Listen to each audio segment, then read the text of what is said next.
evening. Thank you very much, Deborah. That was a lovely introduction, and to Tammy and Mark and David and Dean Blank. I'm most grateful to be invited here and to get to spend some time with you. This sounds like it will be a lot of fun, and I hope to learn a lot in the next little bit. And I may have to restart my computer again, which I will do in a flash. Oh, no, it worked. Look, there we go. It actually did something for once. My daughter isn't here to fix it if it goes wrong. So I hope there's someone young enough to do it as I look in the back. So let's go.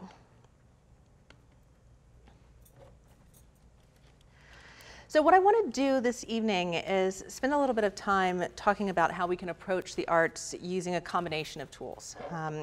And I think that criticism is the best way to learn about the arts themselves, but to learn more about how the arts move us and about the function of the arts, the roles that the arts may play. Neuroscience and criticism together, I think, make a very powerful combination. And I started this work many years ago with a kind of simple-minded question. I'm a big fan of simple-minded questions. And the simple-minded question was this: do the arts exist? And it's a question that's an historical one, because it seems to me really strange that we have all of these different kinds of works of art that address different senses, they have different use different means, but they seem to produce in us a similar class of feelings. And that question, which has had a very long history in humanist thought, is linked to another question, which has to do with whether or not our responses to the arts are similar to our responses to natural objects, right? Our faces and landscapes as beautiful to us, or as paintings and music and poems might be. And when I was thinking about this particular talk, and the purpose of the conference, I had another question, which has to do with why the arts matter fundamentally. And I put this slide up really with some things going back to at least 39,000 years ago, with this hand painting, a set of zoomorphic engravings discovered by a colleague, Randy White, a bone flute. These are both between 31,000 and 40,000 years ago. Venus from the Czech Republic that's 22 to 28,000 years old. And this figure much more recent, mind-bogglingly more recent, 6,500 years ago. And the point is that human beings kind of leave a mark. And we leave a mark in ways that have been so important to us that these objects are lovingly preserved.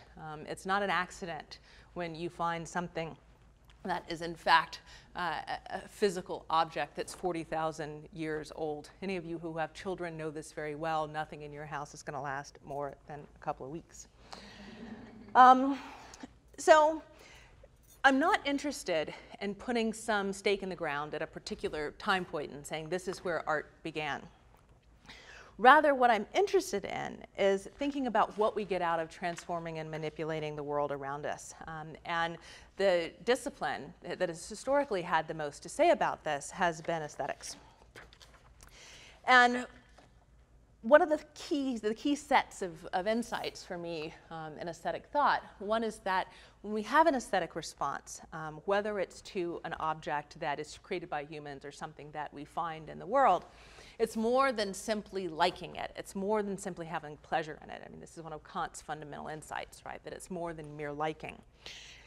Aesthetic responses often tend to be highly mixed, right? You feel in more than one way about an object that is beautiful or striking to you. Sometimes you can find strange mixtures of pleasure and anger, even, in objects that move you. They can be both funny and sad. They tend not to be purely one thing or the other.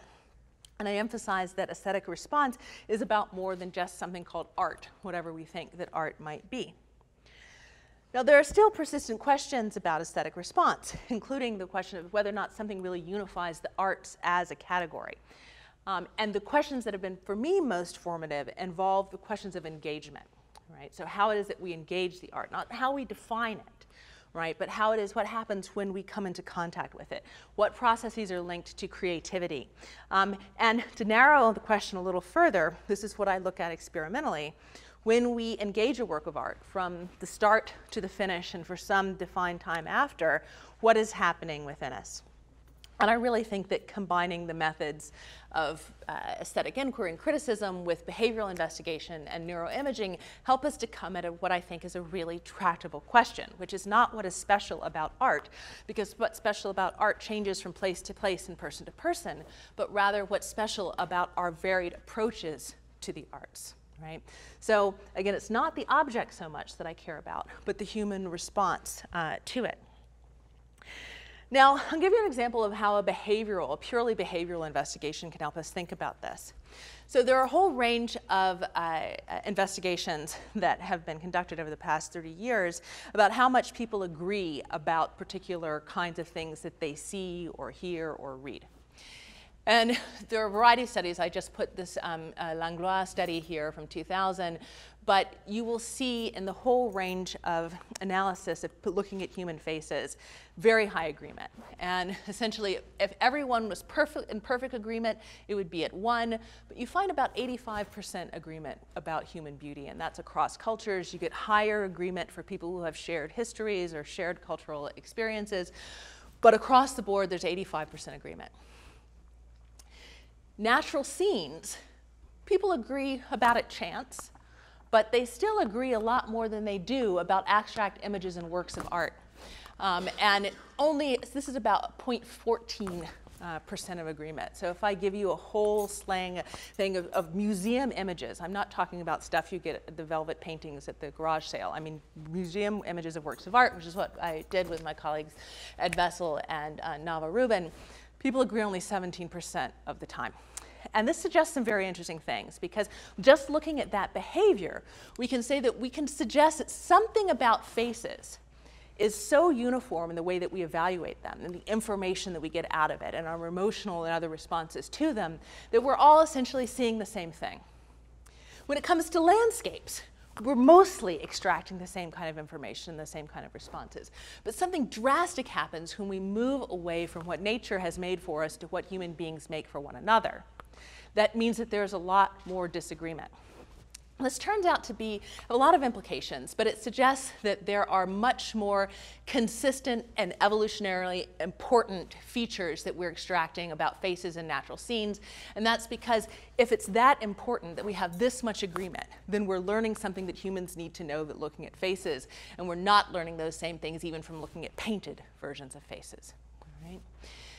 So just behaviorally, we can begin to say that our responses to what we view as artwork those responses, there's something unique about them, perhaps something particularly individual about them, as well as something shared. When you take a neuroscientific approach to this, and this is from work by Teresa Pagors, Joseph Cable, Anjan Chatterjee, and Russ Epstein at Penn, you see that the brain does not respond to all visual beauty the same way either. This was very nice work that they did where they were able to take out faces and places in regions in the sort of dorsal and medial prefrontal cortex that respond preferentially and differently to faces and to landscapes. So that difference that we saw just a moment ago is actually encoded in terms of the way brains extract features from them. We know that, in fact, there are regions that are more to the back of the brain that extract facial information really very, very quickly. But even in the areas where we're doing many more higher order cognitive processes, faces and places are processed using different regions of the brain. And the reasons for that. Right? Because our visual systems, areas in the largely posterior in the brain, want to extract priority information. And much of this priority information is a constant, right? It's not something that looks different to you and to you and to me. It's stuff like motion and color. Then we move forward and we figure out where an object is and what an object is. These are it's as close as we get to objective information, all right? When we move forward in the brain, where we have higher order cognitive processes that involve really integrating perceptual and semantic information with our own emotions, memories that we have, declarative knowledge, then that has a lot more individual content to it. And that's where you can begin to see some of the disaggregation of looking at things that humans have created and looking at things that we find. we can identify some reasonable areas that we should focus on when we, and I'm only going to talk about 3, there are others, where responses to art might be different than responses to the natural world. Emotion is certainly one of them. There are possible perceptual differences as well. I'm probably going to talk about that least. And imagery. But you could also add on questions about the ways that we extract the information, how we get meaning out of artwork is probably very different from how we get meaning out of a landscape. And memory certainly matters here as well. But I'm going to focus for a moment on emotion and on imagery. Now, emotions, as I understand them, serve to identify relations that matter to us, and they give those relations a subjective and a phenomenal shape. They're gut reactions. When you suddenly make a very swift response, you feel them throughout your body. And they produce in us a tendency towards actions, but also tendencies towards certain kinds of feeling, right? When you're feeling depressed, you have certain kinds of thoughts that you don't when you're feeling happy. When you're feeling in love, you do silly things. The emotions move us to act and to think.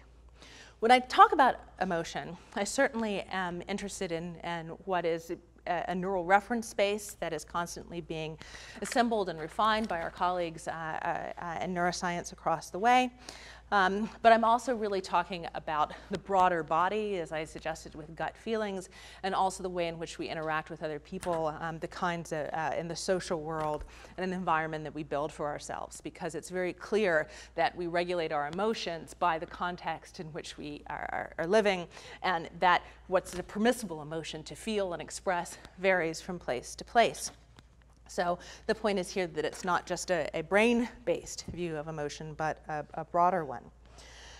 Now, there's some interesting distinctions, I think, about the way that emotion functions when we are responding to works of art than the way emotion functions when we are in daily life. One of the most interesting ones is that perceived emotion when you're engaging with an artwork is very different from felt emotion. So you can tell in a minute whether or not how Madame Bovary feels, and we all will agree about how Madame Bovary feels, but we aren't going to feel the same way about how Madame Bovary feels, right? So we're very good at getting a quick view of what is being represented to us, the emotional content of an artwork, but our emotional response is not equivalent to that.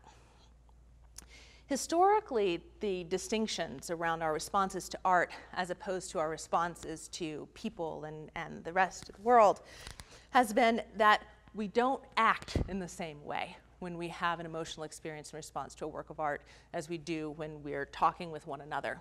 Right? I certainly have known people to throw books in anger. I'll confess I had a friend who threw Robert Caro's Master of the Senate across the room with a resounding thud. But most of the time, we don't have that immediate somatic response. We don't act. And perhaps around art, what we have that is a little bit more full is the thought, right? The new disposition towards a kind of thinking when it comes to our emotional responses to works of art. And we'll can talk about that in a moment.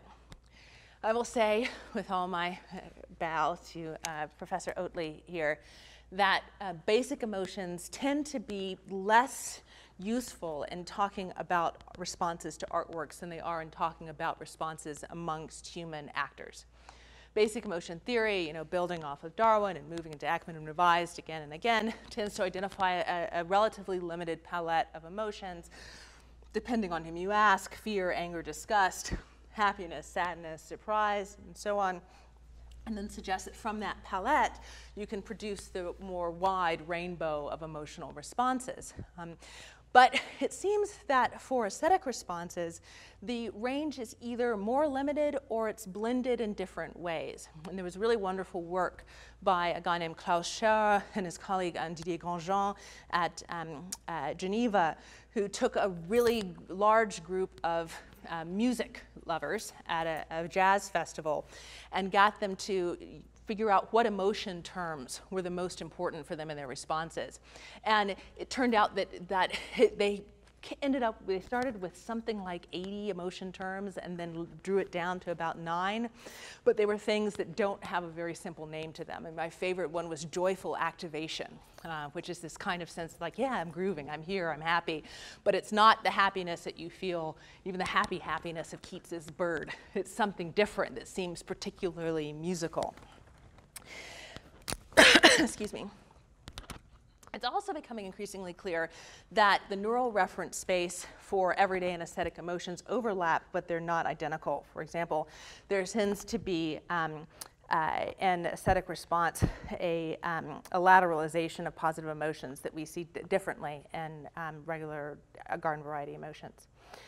So this is from work that Ed Vessel and Nava Rubin and I did, where we asked, gave 109 pieces of visual art taken from museum databases to individuals and let them, this is an MRI experiment, we did an earlier behavioral experiment, and we asked them how powerfully the work of art moved them themselves, how much they found it appealing, and then afterwards asked them to categorize their emotional responses using this set of 9 emotion terms. And what we found was something interesting, that rather than any one set or necessarily a couple of these emotion terms really being driving people's aesthetic responses, was that emotions separated out into 2 factors. One composed largely of the positive emotions, which we see here at the top, and one of the negative emotions here. But note this funny little thing about the yellow guy, awe. Awe participated in both of these, both positively and negatively.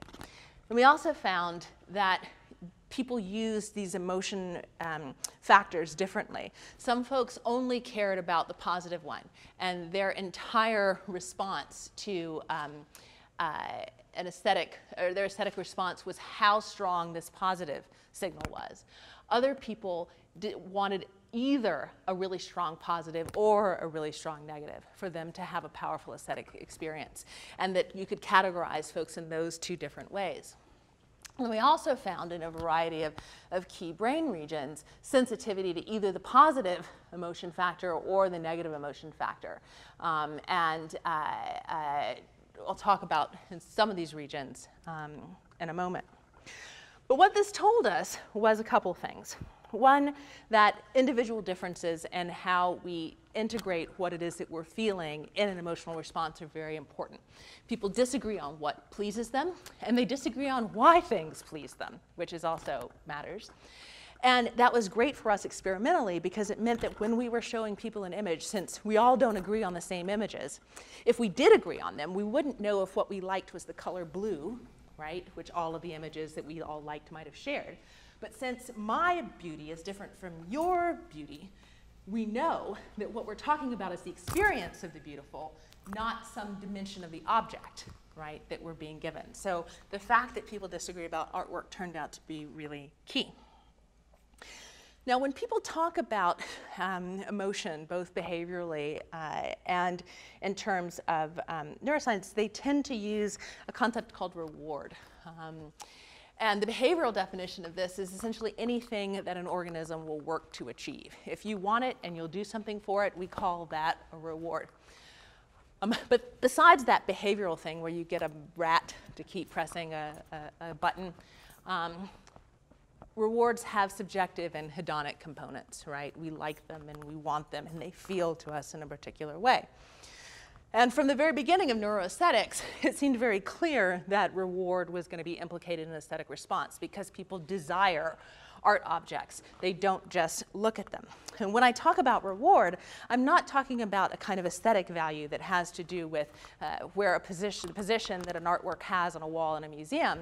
I'm talking about a kind of computational value, which is a weight that the brain assigns to that object. And that particular weight is a weight. It's compared to other things that you might want. And it's a dynamic representation because we can move towards not wanting it anymore. That reward changes over time. You can get enough of something. You can decide that Justin Bieber, God willing, is no longer the best thing in music. I wait for that to happen. But what that dynamism means is that there are always new possibilities, new ways of aggregating objects together based on our desire for them. And this is one of the things that the arts capitalize on, why the arts are constantly growing and new arts come in. But again, the question is, how can we differentiate between other kinds of rewarding things? Reward is sex, it's chocolate, it's video games, it's money. And the answer is, we're beginning to get there, but we don't know fully. Again, this is from the work that Ed and Nava did, where we were able to see a nice linear increase as people found that they found the visual art objects more appealing.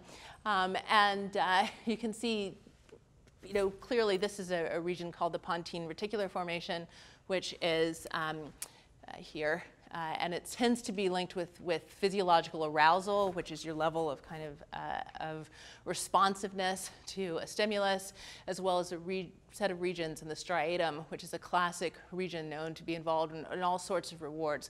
But one difference that we found with visual art is that normally people will make a differentiation between the top part of the striatum and the bottom part of the striatum as being a difference between expected reward and received reward, wanting something and liking it. We found no differentiation in that way around visual art.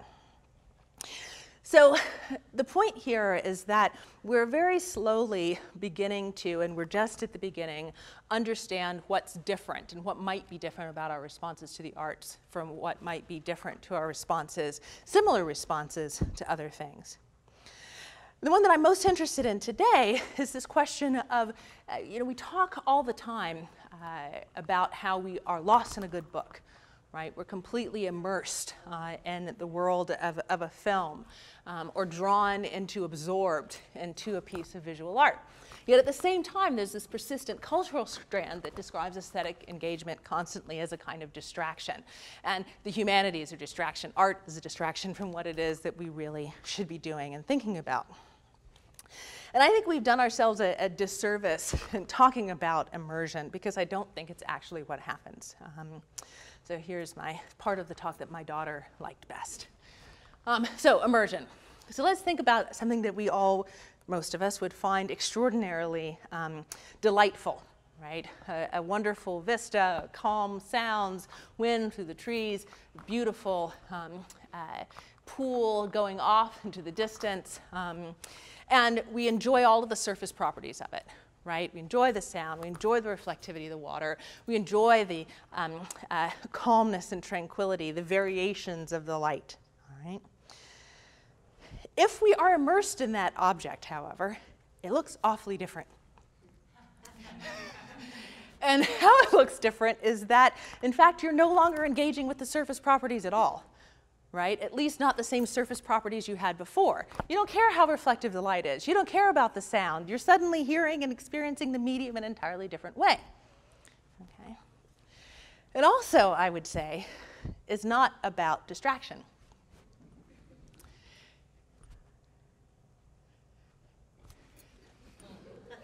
The internet runs on cats, right? We all do this at work. We find the distraction. It always involves a cat. This was the best I could find. It was from a Czech website that if you'd like to waste time, just look up The Internet Runs on Cats, and you'll find many more of these great gifs. Now, in trying to think about this question of immersion and distraction in a little bit more of a less flippant way, we asked a particular question when we were doing our data analysis around our fMRI experiment. And the question was, is intense aesthetic experience categorically different from mere liking? We're going to borrow a page from our friend Kant. And it turned out that it is. Yay. And what we did was we looked to see if you were to amalgamate all of we had a 4-point scale on this response, and we had 4 points so that you'd be forced to make a difference. You couldn't just hang out in the middle. And here we see that for the first 3, this is the lowest level of aesthetic response going up to the highest. There are a whole series of regions that are largely undifferentiable. You'll see that these error bars, which show the variability and the responses, they're overlapping. So these are largely statistically insignificant, these first 3. But then when it comes to those responses that were 4, that individuals said behaviorally they found the most appealing, suddenly there's this step function, and boom, everything moves back.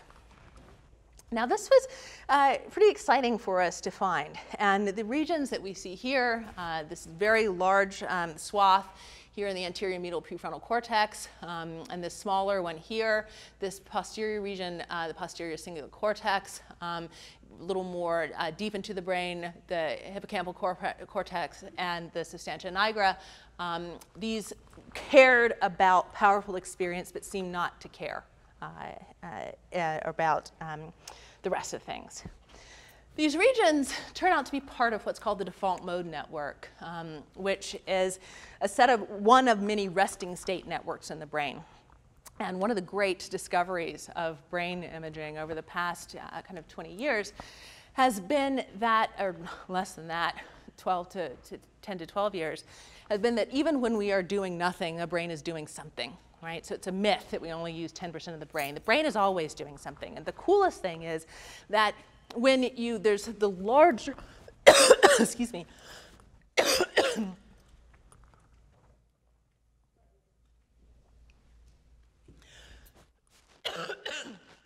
pardon me, the global energy consumption of the brain remains largely constant. So sadly, it doesn't matter if you're playing video games or doing your philosophy homework. The general energy consumption is about equal. That's because we have all of these resting state networks, the default mode network here, but there are executive control networks, dorsal attention networks, auditory and visual sensory motor networks that are constantly trying to figure out what's going on in the world around us and inside of us.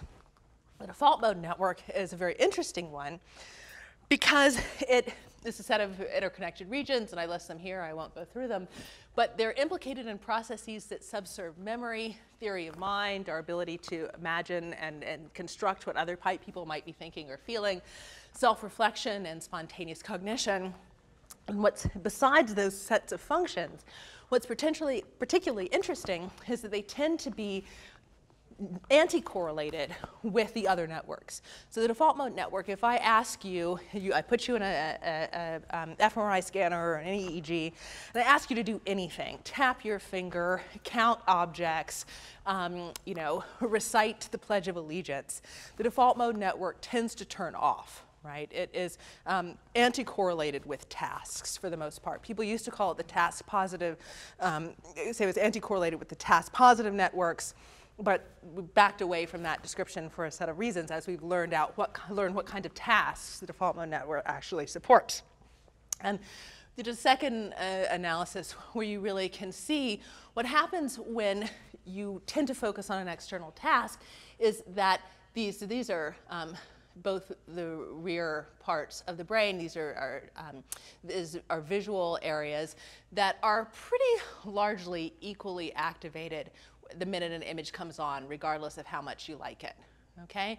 And then there are other areas that increase in activity as you like an image more.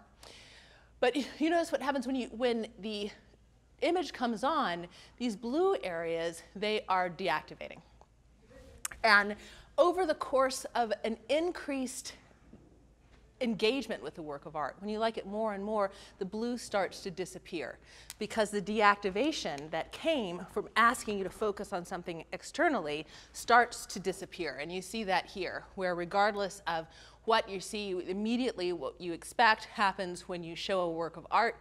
The default mode network tends to decline, which it does all the time, but it doesn't decline as much for the highly moving artworks, and it rebounds much, much faster over the course of your engagement with the artwork. Now, it's not just visual art that people have found evidence of default mode network engagement. Musical improvisation in a set of studies, literary reading and interpretation, story processing, and creativity all seem to engage the default mode network in particular ways. Now, one way of interpreting this is that Tenzin's aesthetic experience is fundamentally doubly directed. And the co-activation of the sensory networks with the default mode network suggests that we are intently looking at the surface properties of the object at the same time that we are intently contemplating what those surface properties mean for us. And that what we're seeing here, we are intensely seeing, but also doing other things. So what other things? That broad swath of cortex toward the front of the brain, as I said, that tends to be implicated in self-referential thought and personal imagining. And I like to think about this as kind of, those of you who are old enough to know what a modem is, you know, you turn on the modem and you dial, and there's that sound, it goes, and then there's the other sound that doesn't match it until the two sounds match and they make that handshake. That there's a way in which what is being internally generated has an unexpected match with the external perceptions, the external world, and they cease to be in opposition or competition, and you can look at them both at the same time. That there is somehow about art a way that it engages you to see the external world very deeply and the internal world at the same time. But I hasten to say that internal world is not just the self of Descartes, right? Some unitary subject, right? This is a self that is constructed in a social framework, and this is one of the things that we see. The great work by some guys at Dartmouth about the way in which self is a social construct in these regions of the brain. And it is imagining other selves, the future and the past. This is what these neural systems are involved in doing.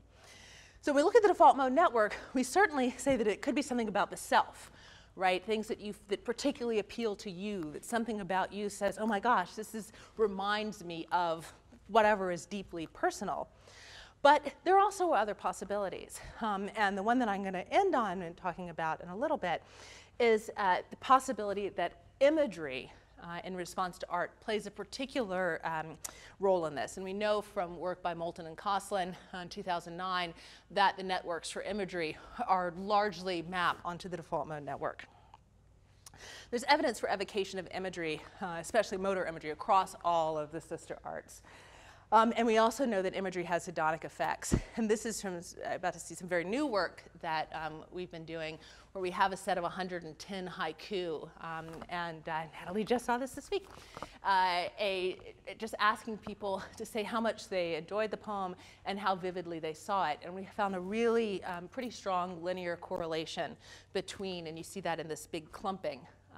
This is for every single haiku that we have. We have 1,868 responses, and this very nice linear relationship.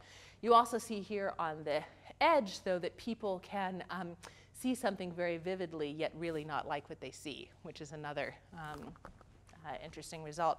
And this in a little bit less noisy fashion, which just shows you for 17 subjects I had to knock out two for over a couple of reasons. You see that the average aesthetic response corresponds very nicely to the average imagery, also in a pretty nice linear fashion. So why might imagery be something that could open up this pathway between our inner world and our external world? Imagery is not just visual, and I think that motor imagery is in some ways a prototypical form of imagery, in part because the senses exist for us to move. That's why they're there. So here is a Jackson Pollock shimmering substance, and most of you who are able to look at this will see that there is this nice circle that dominates the construction with all these echoes of smaller circles within. But of course there isn't a circle. That circle is produced entirely by your looking around the image until the circle emerges as something that you have constructed by your active looking. I'll do this in an oral sense in a moment with Hopkins's Woodlark. I'd ask you just to think about this poem as I read it. Today the sky is 2 and 2 with white strokes and strange the blue. When the cry within says go on, then I go on till the longing is lost and the good gone. But down drop if it says stop to the olive leaf at the treetop. And after that, off the bough. I am so very, oh so very glad that I do think there's not to be had anywhere any more joy to be in. The blue wheat acre is underneath, and braided the braided ear breaks out of the sheath. The ear in milk lush the sash, and crushed silk poppies a flash.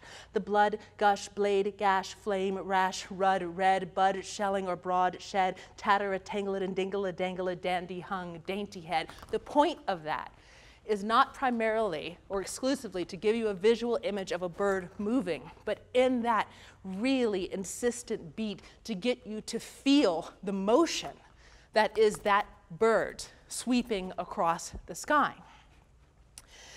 Now, imagery is a natural candidate for a set of processes that originate from within you. That imagery, yes, it's prompted by what it is that you see or hear, but it's internally driven by how you find that beat yourself and that prompting that comes from outside. So imagery is a natural way for us to meet the world halfway, right? To be able to extract from us predictions about what will happen after I see you moving and you disappear behind the wall, right?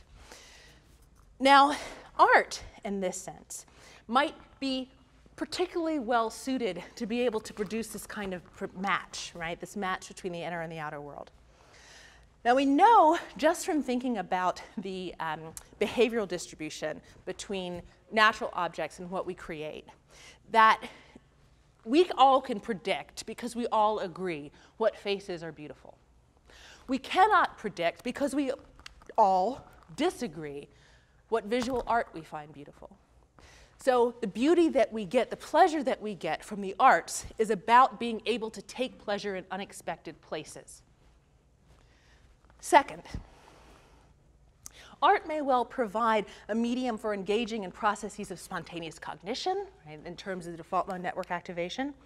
Art, particularly through its engagement of imagery, may be able to find a privileged gateway to an internal landscape, a way of that external world and the internal world meeting. And we don't know yet how art engages internally and externally focused systems simultaneously. But what we do know, I think, is that aesthetic response is this doubly directed state. And intense responses integrate that intense focus in the outer world with an intense focus on our own world. So it is neither immersion nor distraction. There's a lot more that we can know. How our institutions in which we engage the arts shape that particular balance between being focused on the surface of an object and the things that it means to us individually and socially. How different media shape that particular balance, that dual focus. We need to understand what refinements we need to understand our aesthetic emotions as to our everyday emotions. We need to learn a lot more about how this default mode activation is taking place. We want to know, is it distinctly aesthetic, or can we find other kinds of experiences, whether they might be meditative or so on, that might do this as well. And we really want to know how the task positive networks become integrated with the default mode network and aesthetic response. So I'm going to leave here with a list of people that have worked on these various projects: Ed and Nava, our new postdoc, Amy, a set of students who are really great, and Natalie should be on there too, but since she's here, I get to say Natalie, who's working with this on new ways. So thank you very much, and I'm happy for questions.